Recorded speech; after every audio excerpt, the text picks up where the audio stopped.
Hi Virgo, welcome to Higher Source Tarot for a reading for all Virgo, Sun, Moon, Rising, and Venus. If you're new to the channel, welcome to you. I'm glad you're here. I post new readings every Friday, then again on Monday. So if something doesn't resonate, you can always check back in a couple of days and watch a new reading. I'd never try to force yourself into a reading. You know, there's always more content available, new readings. You could also look at other areas of your chart, and that'll give you a little more detailed energetic profile, or even watch some of the other readings on Mondays or look around on Mondays, because the style of reading is different every week on Monday. And I do thank all of you for your support. It means a lot to me. I love reading. I love doing the readings, and will continue here. And if you like tarot and you like this channel and you haven't subscribed, I'd love to invite you to subscribe to Higher Source Tarot. All right, what advice do you have for Virgo, Sun, Moon, Rising, and Venus? What does Virgo need to know, please? What messages do you... Oops, one came out. Do you have for Virgo? I love it right when you're asking a question like that and a card comes out. Okay, so this will be a clarifier, but we'll see what else. And I apologize. I'm like a kid on Christmas or something. When a card pops out, I always like to take a peek and see. Unless I see it on the way down. All right, you've got Death here. Ooh, interesting. The High Priestess, the Ace of Pentacles, the Eight of Cups, the Ten of Swords, the Knight of Wands, the Six of Swords, and the Three of Wands. Well, you're definitely moving on to something. You know, there's this energy of moving forward, and it's really about kind of like finding your gusto with it, you know. So the Five of Pentacles came out. So as soon as I started pulling some of those cards about endings, it's, you know, it's an embracing it. And for some of you, you may be leaving a situation, moving on to something better that you've already, you know, you've got an opportunity here with the Ace of Pentacles. There's a door opening here. There's a door open for you. And so it's all about perspective and how you see it. And so with this card, it is, you know, the interpretation of the cards around it are so important. It is a 5, which is a change, but it's also, it's leading you to a new adventure, to a new place. And so you have great transformation here with the Death card. You've got Scorpio, Taurus. So if you're involved with any of them, you've got, you know, kind of an even mix of fire, air, earth, water. But, you know, when we look at this, and we'll just do this just for a minute. I mean, there's something, there's information revealed that leads to a new beginning. It's, you know, we must die to be reborn. There's a rebirth here and a new opportunity that comes from it. So with the Death card, there's a dawn of a new day here. This is not standing still. It's moving past challenges, past difficulties, and truly leaving the past behind you.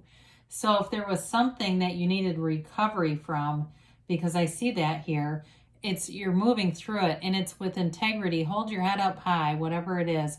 The skeleton on the horse represents your higher self telling you to let go of something. So you're stepping over carnage, literally. So if there was some situation, I do hear life raft. If there was some situation where you were, if it was a job or something, and you've still been trying to give somebody a hand or help in some way, it may be pulling you back down vibrationally. It may be actually, you know, there's like creating resistance, so you're not fully moving forward. And if it was a relationship too, you have somebody new here. That seems a lot more exciting. We'll have to keep reading. It's hard to say if it would be a long-term relationship, but there is somebody new. So it may just be a palate cleanser. You know those, when you're in between relationships and you meet somebody and they're fun and they're exciting, and then you realize, oh, they're not really the one, but that was still fun. That's a possibility with that Knight of Wands there. So the High Priestess, this is such a rich layered card. She can be a symbol of kind of enjoying your own company.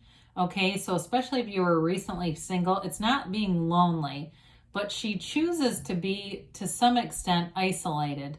She chooses to be in silence, okay? And so part of that is just to get your mind quiet, get yourself centered.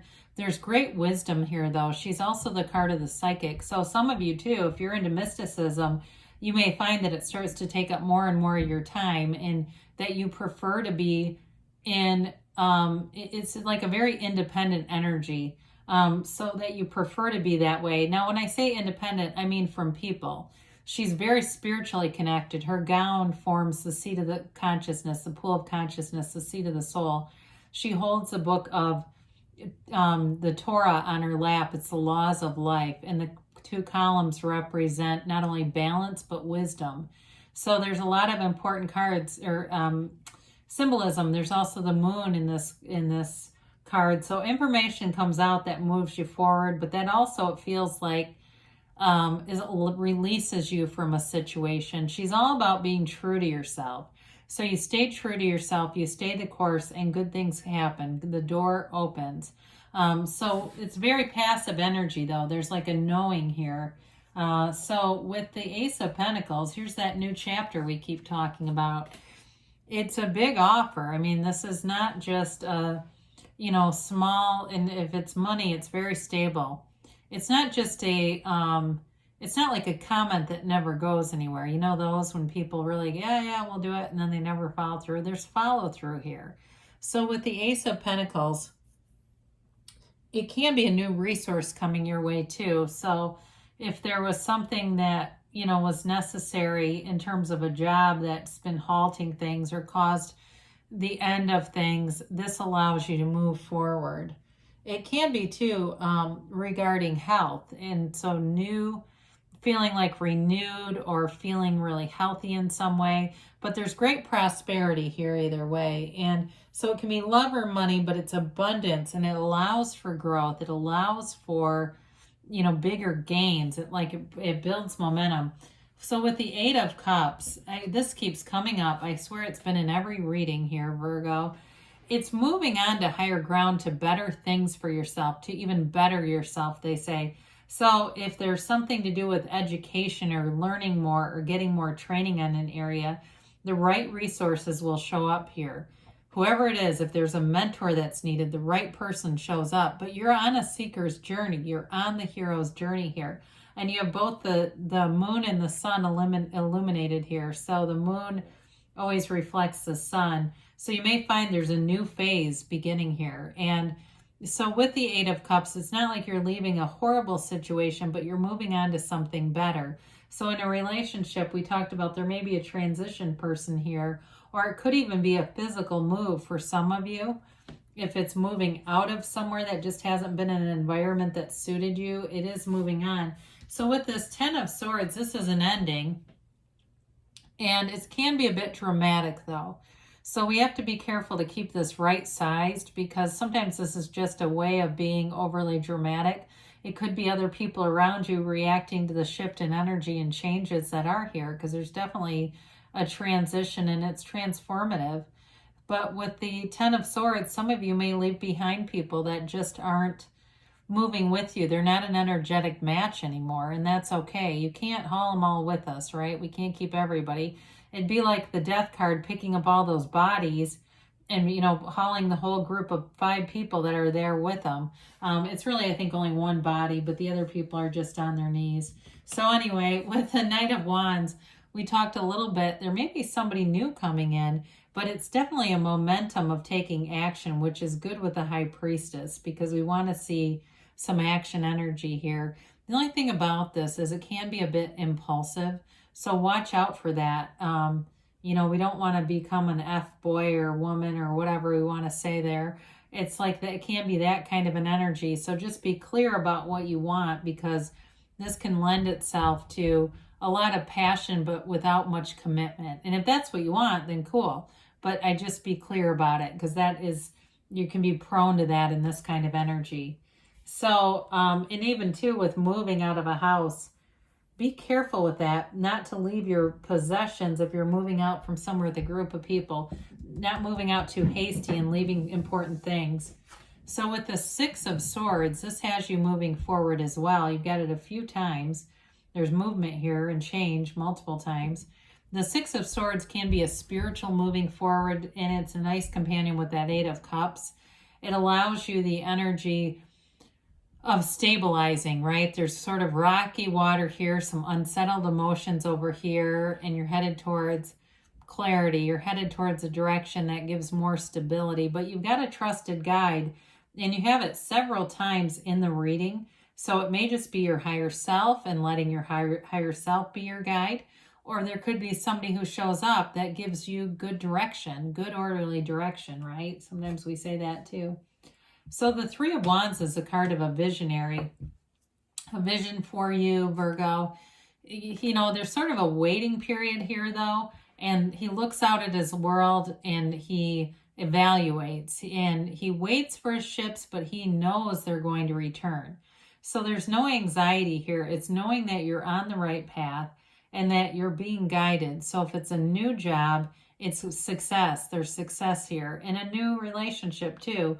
But like we talked about, you just have to be very clear about what it is that you're signing up for, because there's success and passion here. It's not a negative card at all. And the yellow backdrop brings in a gift, which is nice because it's not in the other cards. So whatever you're leaving and moving on to something better, it's definitely going to be better for you. So let's see what the angels have to say for Virgo.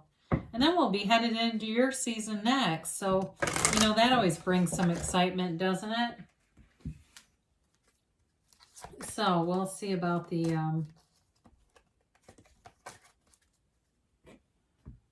angels and a timeline here. All right, you've got helpful people. I think we said that, didn't we? There's companions throughout the cards. There's definitely a feeling of that. Somebody coming in, being available to you as a support system or just a good friend. This keeps showing up too. Success. This reminds me of the Chariot. And you've got the situation will improve. So keep going, because there's definitely good things showing up and manifesting. There's a new opportunity here. And they say wait. Now this is another one that keeps showing up. And well, maybe not keeps, but I've seen it a few times. And so some of that can be wait and see what happens. Like, just wait, because good things are happening. So we don't get too mired down in possibilities. We know that in negative possibilities, we know that the universe hears you because you've got a yes. So I do feel like that's even more kind of a, you know, wait and see how this unfolds, because there's something good here. So anyway, good things are on the way. I love you, Virgo, and I'll be back again soon.